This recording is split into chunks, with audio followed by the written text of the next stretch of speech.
May entrata na dulas na ako nang mag-promote siya ng kanyang digital concert na paparating na gagawin ngayong November 26 at may rerun on November 27. Nadulas ang dalaga at na-mention na meron nga siyang upcoming album. Ayun. Para po maintindihan nyo kung anong pinagsasabi ko ngayon, narito po si Meridel Maymay Entrata at i-explain niya sa atin kung bakit empowered ang kanyang digital concert, bakit yun ang pangalan at kung bakit ang kanyang album ay tinawag na ring empowered. Kaya narito po, Meridel Maymay para sa explanation at pag-iimbita sa inyo sa kanyang digital concert na paparating na po. Isang buwan na lang po yan. Yun lang yung goal.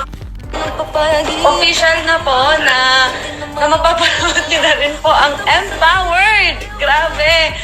Let's be all be empowered po dito sa aking upcoming concert sa November 26 na po yan, 2021. Ano po supportahan nyo? Gusto ko lang munang i-share sa inyo kasi ang dami nagtatanong kung bakit Empowered yung naging title po ng concert ko o yung magiging upcoming album. Ay, hindi ko alam kung pwede masabihin. Oh no. Okay, may upcoming album po ako na titled Empowered din. Wow! That grand reveal right here. Yes, Kuya Robby. Oh my God. Wala na. Nasabi ko na may upcoming album ako titled Empowered din. At for sure, magugustuhan niyo yung mga kantang yun. Okay, balik tayo kung bakit yun yung title. Kasi meeting kami with Star Music, Star Pop Family. Tapos parang tinanong nila sa akin kung ano yung experience ko for this last 2 years. Yung mga struggles ko ng 2020 siya 2021. At hindi ko kasi, alam niyo naman ako, parang ayoko na parang hindi konektado sa akin yung gusto kong maibigay na saya sa inyo. Dun sa kung ano nangyayari talaga sa buhay ko. Kasi as much as possible, ako ito para as much possible, totoo pa rin. So yun, ang daming nangyari. Sobrang daming struggle na nangyari lalo na tong pagsimula ng taong ito. At na-feel empowered ako nung nahanap ko yung mga kasagutan dun sa mga tanong ko kung bakit nangyari yun, bakit ko naranasan yun. At gusto ko maibahagi yun sa ating mga kapamilya na kahit man nasa gitnaan tayo ng mga struggle sa buhay natin at hindi, yun lang yung goal ko na sana hindi natin hayaan na maging hadlang yung mga trauma natin, yung mga problema natin sa pag-spread ng happiness dun sa mga naglo-look forward sa atin. At Ayun, yun po ang dahilan kung bakit empowered ang label or title ng digital concert ni Maymay at pati na rin ang kanyang album. Ayan. Ang tickets daw po ay out na, kaya pwede na po daw kayong bumili ng tickets from SVIP to VIP to regular. Kaya sabi ni Robby Domingo, he'll buy 3 tickets. Sabi ng iba, bakit 3 lang? Kasi ipaparaffle niyang isa sa I Want ASAP, ipaparaffle niyang isa sa Call Me Maybe, at ang isa ay sa kanya. Kaya malay mo, ikaw ang manalo sa ticket na ipaparaffle ni Robby Domingo sa I Want ASAP or sa Call Me Maybe. But then, if you can afford, pwede na po kayong bumili sa ktx.ph. Pumunta lang po kayo sa link at makikita nyo roon ang digital concert, upcoming concert ni Maymay. And it's up to you kung ano ang pipiliin nyo at ano ang pipiliin yung ticket para avail ninyo ang mga privileges na ibibigay sa different categories. At syempre, kung may pagkakamali si Maymay sa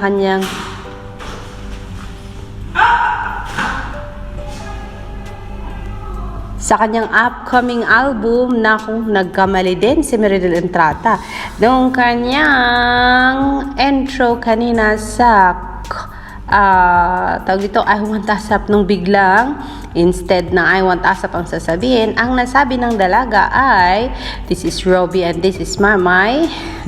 Sabi niya, this is Call Me, pati na rin si Robby tuloy ay napaka-Call Me Maybe. But then yes, that is because syempre dahil love niya ang I Want ASAP hosting niya at love din niya ang kanyang Call Me Maybe hosting, and both na programa ni Maymay ay sinusundan natin at hindi natin pinapalagpas. And yes, maybe because syempre dyan niya na ipapalabas ang kanyang true self, ang kanyang pagiging authentic, at dyan niya palabas ang mga pagmamahal niya sa kanyang taga-subaybay, dahil dyan na nakakausap ang mga ito through comment section and through sharing yung mga syempre mga updates ng buhay niya as a celebrity and as a performer. And yes, the success ng kanilang I Want ASAP kanina ay parang katumbas din ng success ni Eduardo, dahil si Edward John Barber, ang sabi nila ay hindi na totoy at binatang binata na, at nakita nila yung syempre yung improvement, yung development ni Edward Barber doon sa kanyang dancing skills, at ang tawag nila Edward Barber, the dancerist and the host. Ayan. Kaya, ang pogi-pogi daw ng bata at ang swerte na nagmamayari ng puso nito kasi napakapuging daw talaga. At naku, Edward Barber ha, hindi pa huhuli sa gilingan. Kasi po, naku, marami talaga ang na-admire nung ipinakita ni Edward Barber ang paggiling. Naku, kaya pinanindigan ni Edward Barber ang kanyang label as ASAP Hottie. Ayun. And yes, hindi magtatapos dyan ang ating update kasi i-update ko sa inyo ang walang tigil na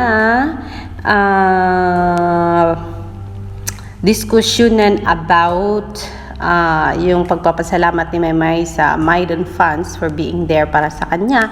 And let's talk about it. This is a sensitive issue, and maybe I go beyond my limitations yesterday on my live stream, and maybe some of you are being hurt by my words. But anyways, guys, I'm just expressing what is inside my brain, inside my heart, and yes, we can.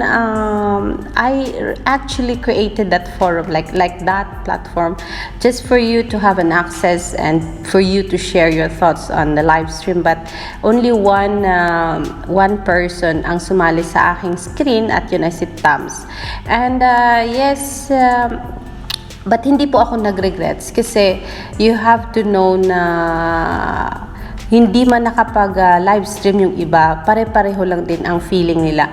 When you are, nung nasaktan kayo na nasaktan ang Maydon dahil sa ito nga, nagpapasalamat si Maymay, but din kinlaro niya na walang namamagitan sa kanila, though you are showing some of the videos where Maymay and Donnie were like, you said it's a video na si Maymay inabot yung phone kay Donnie. It's alright, pero ang sabi kasi ni Maymay, walang namamagatin sa kanila. And some of Maydons are saying, mas lalo silang na-curious, maybe there is something. Pero, but then yes guys, kung totoo naman, alam nyo naman totoo naman si Maymay eh. Kung meron, sasabihin niya yan. Kasi hindi naman magsisinungaling si Maymay. If you believe Maymay that she is authentic, hindi siya magsisinungaling. Kung sinabi niyang walang namamagitan, it's impossible na she was telling a lie.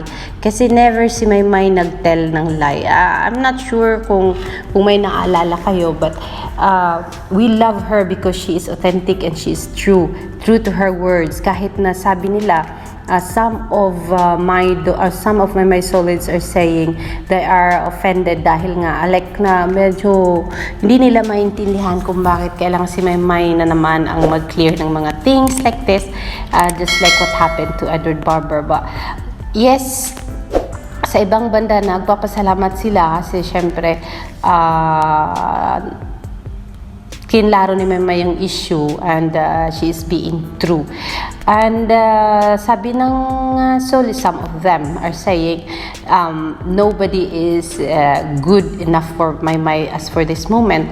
Kasi nga Donnie, sinabi nila ha, hindi sa akin yan ha, sabi daw si Donnie is some kind of the same as Edward situation na hindi rin clear up yung mga things, some kind of like this. And we know that Belle and Donnie are doing lots and lots of projects together, and syempre maybe some of them bells will be confused or questioning as to what is really going on around. But yes, nasa kay Donnie yun kung one day he will also speak up or get out from his comfort zone and tell to the world that, we cannot say that, tell to the Filipino people, tell to all the Filipinos, kasi alam naman natin na ang followers nila ay outside the country as well, just like Maymay and Edward.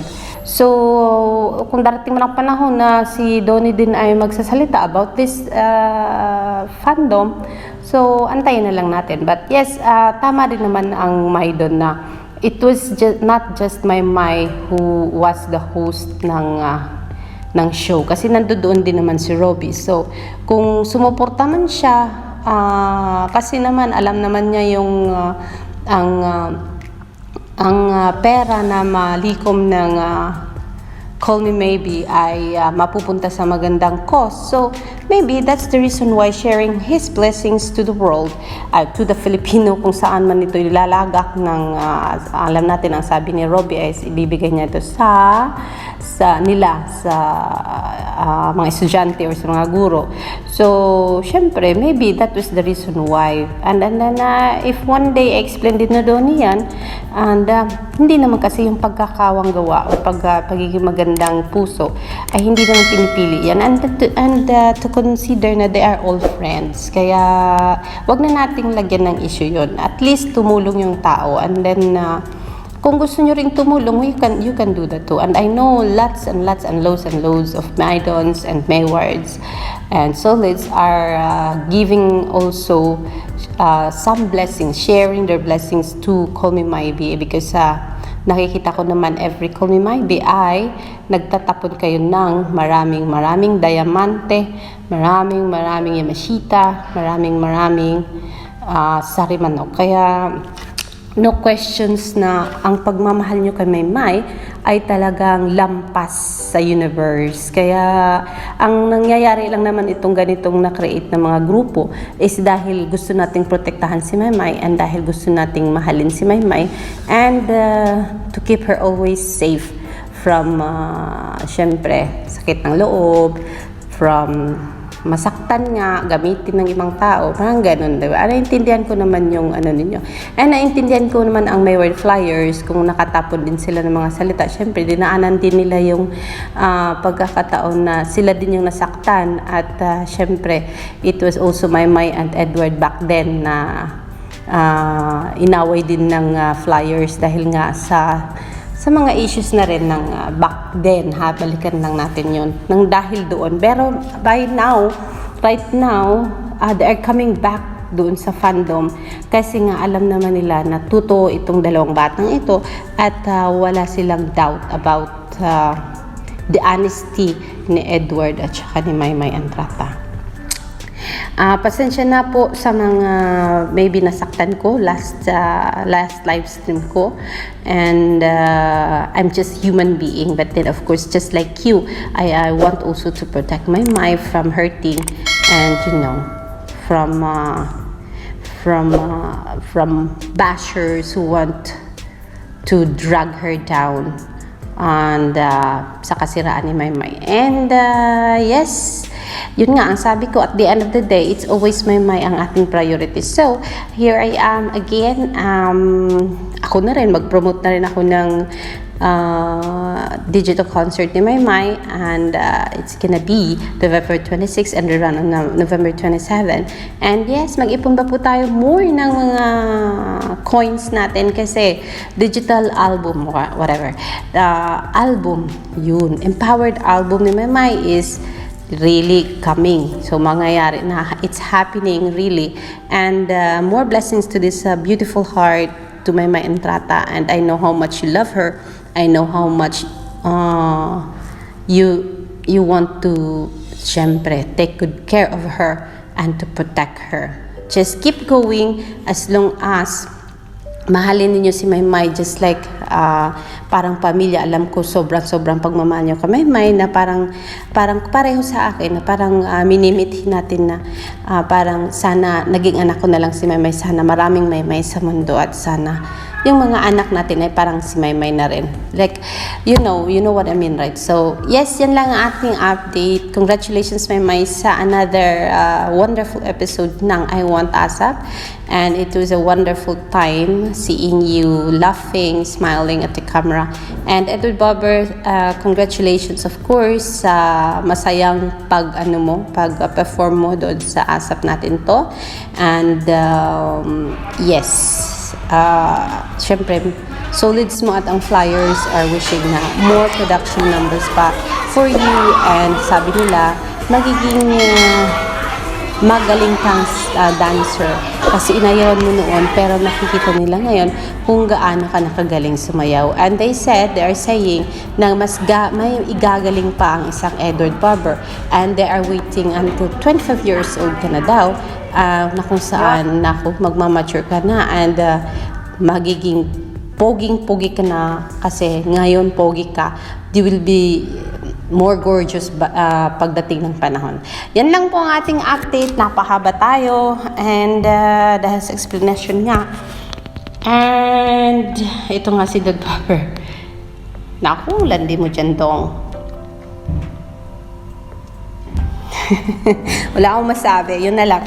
And i-end natin ang video na ito with Edward Bobber dancing for us. Alexander Lex Jules, see you on my next. When slow up, no I don't take shit. I got no love for the fakeness. If you wanna play tough and wanna hate this, I'll always show up. I don't ever slow up, no I don't take shit. I got no love for the fakeness. If you wanna play tough and wanna hate this, I'll always show up and make a statement. I don't ever slow up, no I don't take shit. I got no love for the fakeness. If you wanna play tough and wanna hate this, I'll always show up and make a statement. Everything I do so instinctive and so passionate. Every word I move so descriptive like an adjective. I got a vendetta against people who patented being negative when you should be getting after it. I got facts over tracks, this and that. Spitting slow, spitting fast. I could roast, I could gas. Think I'm okay at last, but I don't know if that can erase all the past. And the pettiness, a reflection of the emptiness. Hilarious, you think you're with my time, you're delirious. Mysterious, because you hide behind a fake exterior. Inferior, you know I'll always be a bit superior. Get off.